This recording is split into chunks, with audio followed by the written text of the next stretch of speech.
Следите ръцете с поглед. Когато стигнат горе, погледа напред и издишате. И сега ще добавим едно повдигане на пръсти. Когато ръцете стигнат горна точка, повдигате на пръсти, издишаме и отпускаме. Плавно, спокойно. Дишвате спокойно през носа. Последен път. Достатъчно. Широко разкрачен стоеж. Упражнение 2. Попълване на лък. Помните ли? Ръцете пред тялото. Вдишваме. Двете колена клякаме едновременно. Издишваме. Връщаме обратно. Отпуснете. Упражнението усуква нервната система. Намалява напрежението и стреса.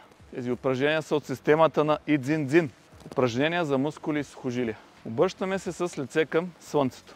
Да изтвърлим напрежението от тялото. С ляв крак дишваме назад хубаво, ляв крак напред, през устата силно. Издишите. Десен крак. Лек подскок напред.